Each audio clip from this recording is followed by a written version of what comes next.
Welcome back, everybody, for another deep dive. And today we're going to be looking into the case of Edwin Kaprat, Edwin Kaprat, yeah. American serial killer from the early 1990s. Early 90s, yep. Um, and, we've got We've got a lot. a really fascinating mix of sources for this one. Oh, we do. Court documents, biographical information. Some newspaper articles from the time. Yeah, painting a picture that goes way beyond just, way beyond the basic facts of the case. basic facts, yeah. It's like we're really going to get an insider's perspective, I think. an insider's perspective on this guy. Solely. His patterns, his motivations, and the ripple effect that his crimes had on, On everyone. everyone around him. But the thing that really drew me to this case Oh, yeah. was, Yes. despite Kaprat's ultimate, horrifying actions, Right. his family, even his ex-wife, continued to fight for him, Really? pleading for his life even after Even after multiple murder convictions. multiple murder convictions. What could possibly lead someone to defend a person capable of such brutal acts? Well, that's a question that really speaks to the complexities of human relationships, Yeah. especially when we're faced with extreme actions. But before we get into all that, Okay. let's rewind a little bit, go back in time, Yeah, let's unpack his early life. and delve into Kaprat's background. We know he was born in New York City in 1964, New York, okay. and his family later relocated to New Jersey. All right, and from what we can gather, they were seen as a respectable, even model family in their community. But even within that seemingly stable environment, you start to see cracks in Kaprat's behavior from a young age. Okay. He was described as intelligent, a voracious reader, but also prone to fits of anger, bullying other kids. And shockingly, he started drinking at only 12 years old. 12 years old. 12 years old. That's a pretty alarming sign, even back then. Absolutely. And unfortunately, these early warning signs were only the beginning. Kaprat's teenage years were marked by further trouble run-ins with the law, leading to juvenile detention, and eventually he dropped out of high school altogether. You can see this pattern of escalating behavioral issues emerging. So there were definitely red flags early on. What happened next? Well, in his 20s, Kaprat makes a seemingly fresh start, moving to Florida with his wife and children. But this attempt at a new beginning doesn't last. Okay. In 1991, the body of 27-year-old Lee Bagot is discovered near Tampa. Oh, wow. He had been brutally beaten to death. And Kaprat becomes a suspect in this case. He does, because he was caught using Bugay's credit card to purchase gas. He's arrested, and he even confesses initially. But here's where it gets interesting. Okay. The confession is deemed unreliable by the court, and he's ultimately only convicted of forgery and dealing in stolen property, not murder. Wait, why was the confession considered unreliable? Was there something wrong with how the police obtained it? That's a great question. The sources we have don't delve into the specifics of why the confession was thrown out, but it does suggest that there may have been procedural errors or concerns about coercion during the interrogation. It's a reminder that even when a suspect confesses, the legal process needs that meticulous scrutiny to ensure fairness and accuracy. So despite the shadow of suspicion, Kaprat avoids a murder conviction at this point. But he still ends up in prison. He does. And during his incarceration, his wife files for divorce, citing his aggressive behavior and volatile temper as the primary reasons. There were even allegations, though unconfirmed, that he had been abusive towards her and their children. Adding yet another layer to this unsettling picture, we're seeing a clear history of violence and instability. Precisely. And this all sets the stage for 1993, when Kaprat is released from prison and the truly dark chapter of his story begins to unfold. This is where the Hernando County murders enter the picture. Exactly. Kaprat gets a job as a machinist, and he begins commuting between Hudson and Spring Hill. Okay. It's in these communities that a wave of terror will soon grip the residents. I understand these murders absolutely terrified the community. Oh, they did? Elderly residents were living in fear, never knowing if they'd be the next target. It's hard to overstate the level of fear that permeated those communities. Yeah. Think about it. You're hearing reports of elderly people being attacked, their homes set on fire. There's this growing sense that a predator is lurking, and no one knows who will be next. It must have felt like living under a dark cloud. So tell me about the victims. Who were the first to be targeted? The first victim was 80-year-old Sophia Garrity, Okay. affectionately known in her community as the Cookie Lady, Oh. because of her kind nature and her baking. Yeah. Tragically, her home caught fire and she perished in the blaze. But I read that this fire was initially ruled an accident. It was, at first, investigators believed the fire was caused by an electrical malfunction. It's a stark reminder of the challenges investigators face in these complex cases, especially early on when they might not have all the pieces of the puzzle. A tragic oversight. And then, just 10 days after Sophia Garrity's death. Another attack. This time it was an elderly couple, 84-year-old William Whitney and his 83-year-old wife, Alice. They were found brutally beaten in their home. Oh, gosh. And there were signs of a fire as well. Sadly, the couple's advanced Alzheimer's disease prevented them from being able to identify their attacker, making it even more difficult for investigators to piece together what happened. So again, the authorities had no clear leads. Right. And then another fire, this time claiming the life of 70-year-old Ruth Goldsmith. And initially ruled accidental as well. Precisely. But the community's unease continued to grow. Yeah. These seemingly unconnected incidents, the fires, the attacks, it just felt like something sinister was at play. And then comes the case that really changes everything. Tell me about that. The investigation seems stalled until a tragic turning point on September 2nd. That's when the body of 79-year-old Lydia Riddell was discovered in her burned-out mobile home. This time, however, there was clear evidence of sexual assault, and her body had been bound. Oh, wow. This was no accident. This was officially a homicide. And because of the similarities in the victims and the timing of these incidents, investigators started to consider a possible connection. Exactly. The brutality of the crime, the attempt to cover it up with arson, it all pointed to a chilling possibility. A serial predator was operating in their midst. A terrifying realization for a community already on edge. So the investigation takes a dramatic turn with Lydia Riddell's murder. It's no longer just a series of unfortunate accidents, but a potential serial killer case. I can't imagine what the community must have been feeling at that point. It was a time of intense fear and uncertainty. People were taking extra precautions, looking over their shoulders, wondering if they or someone they knew would be next. The realization that a serial killer could be among them was absolutely chilling. And then, just as the anxiety reached a fever pitch, another horrific discovery confirmed their worst fears. On September 16th, the body of 87-year-old Lorraine Daw was found in her home. She had been brutally beaten to death, and, like Lydia Riddell, there was evidence of sexual assault. And the killer tried to cover up his tracks with arson yet again, right? Yes, he did, but this time the fire didn't spread as intended. By now, the FBI was fully involved, and the term serial killer was on everyone's lips. The media descended upon Hernando County, amplifying the fear and turning the case into a national sensation. So with the pressure mounting, investigators finally catch a break, right? Tell me about that. It came from an unexpected source.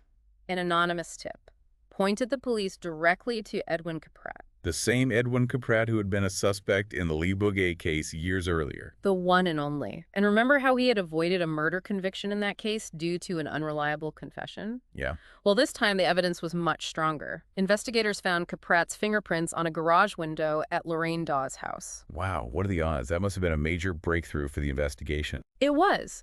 It was a significant piece of the puzzle, linking Kaprat directly to one of the crime scenes.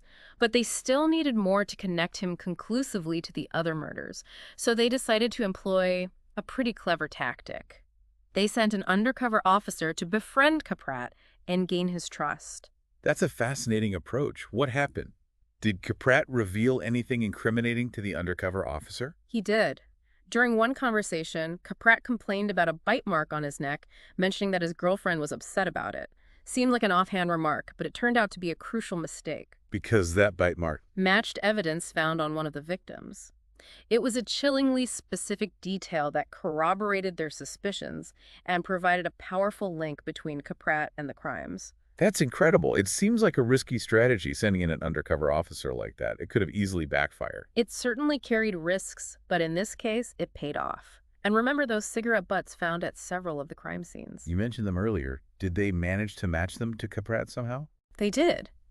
Through DNA analysis, they were able to link those cigarette butts directly to Kaprat. It was another damning piece of physical evidence placing him at the scenes of the crimes. So by October 8th, investigators felt they had enough to arrest Kaprat and bring him in for questioning. So after weeks of terror and uncertainty, they finally have their suspect in custody. What happened during the interrogation? Did Kaprat confess to the murders? He did. Confronted with the mounting evidence against him, Kaprat confessed to the murders of Lydia Riddell and Lorraine Daw, providing chilling details that only the killer would know. The community, which had been living in fear for so long, could finally breathe a sigh of relief. It must have been a cathartic moment for everyone involved, knowing that the person responsible for these horrific acts was finally behind bars. It was, but this story doesn't end there. The arrest was just the beginning of another long and complex chapter, the trial. And that's where things take an even more unsettling turn, right?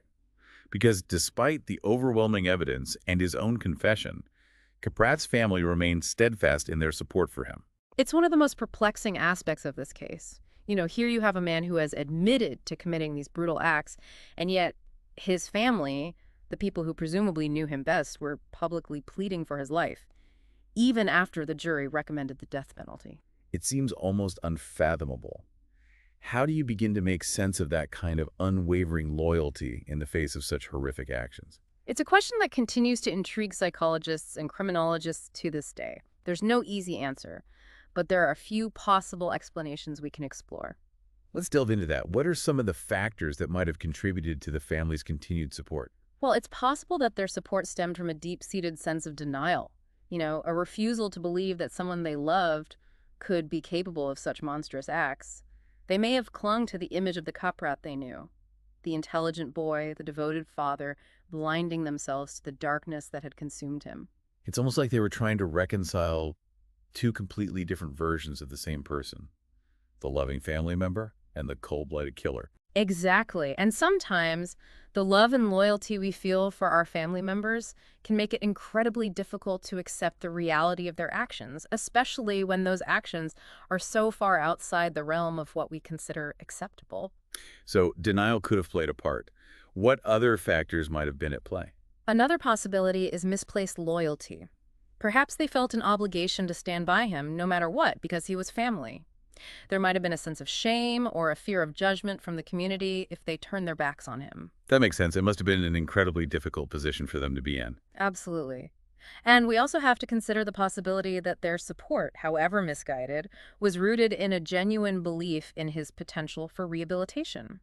They may have clung to the hope that despite his crimes, he could somehow change, that there was still some good left in him. It's a testament to the enduring power of hope, even in the face of overwhelming darkness. But it also raises the question of whether their support, even with the best of intentions, might have inadvertently enabled his behavior in some way. It's a valid question, and it's one that we'll continue to explore as we delve further into the trial and its aftermath. The trial itself was a media spectacle, with Kaprat's demeanor and his family's pleas for leniency adding another layer of complexity to this already disturbing story. That's a perfect segue into the next part of our deep dive.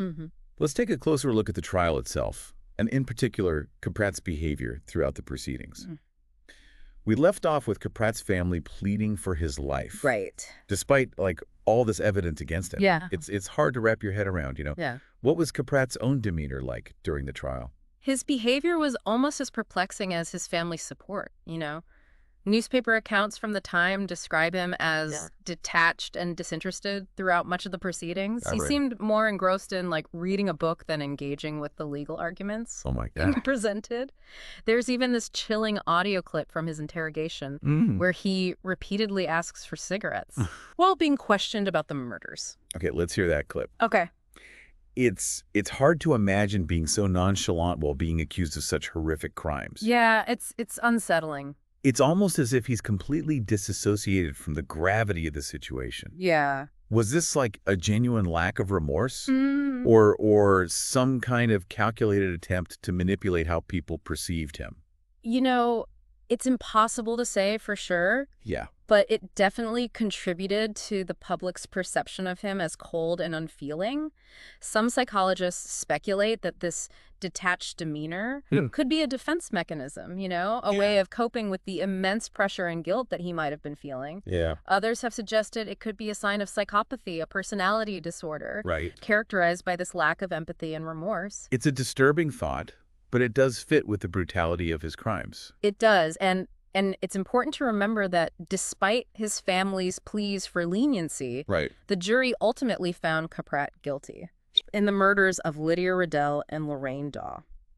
And both juries recommended the death penalty. So Kaprat was sentenced to death. Did he end up facing execution? He did not. In a tragic and ironic twist, Kaprat was killed in prison Oh, wow. by fellow inmates before his execution date arrived. He was stabbed to death on death row, adding yet another layer of violence God. to this already tragic story. That's a dark ending. It raises a lot of questions about, Yeah. like, the effectiveness of the death penalty, Ah. the brutality of prison life, Right. the cycle of violence that seems to plague, our society. It does. And it's a reminder that even when justice is served, Yeah. the scars of these crimes, they linger, impacting not just the victims' families, Mhm. but the community as a whole. Right. And even, those connected to the perpetrator. Absolutely. The Hernando County community Ah. was deeply affected by this case. Oh, yeah. And the fear and the trauma those events caused undoubtedly lingered for a long time. It's a chilling example of how quickly that sense of security and peace Yeah. can be shattered, and how difficult it can be to heal from such a traumatic experience. As we, reach the end of this deep dive, Yeah. what are some of the key takeaways you hope, listeners will reflect on? I think, the Kaprat case really underscores the complexity of human nature. Mm. There's no easy answer to what creates a monster. It's often this confluence of factors, Right. genetics, upbringing, societal influences, personal choices. And sometimes, despite our best efforts to understand, Yeah. some aspects of human behavior remain a mystery. It's a humbling reminder that we don't always have all the answers. We don't. And it's crucial to remember that while we've been focusing on the perpetrator, Right. the true victims in this story are the people whose lives were tragically cut short. We should remember them not just as statistics, Yeah. but as individuals who had families, friends, Right. dreams that were stolen from them. That's a powerful point. Yeah. It's so easy to get caught up in, the morbid fascination with the killer, Right. that we forget about the real human cost of these crimes. Exactly. And that brings us to my final thought for our listeners. Okay. While we can't undo the past, Right. we can learn from it. Yeah. By understanding the factors that contribute to violence, Yeah. by recognizing warning signs, and by fostering empathy and compassion in our communities, Yeah. perhaps we can create a world where tragedies like this are less likely to occur. That's a message of hope that I think we can all take with us. Thanks for joining us on this deep dive into the unsettling case of Edwin Kaprat. Until next time, be sure to stay curious, stay informed, and most importantly, stay safe.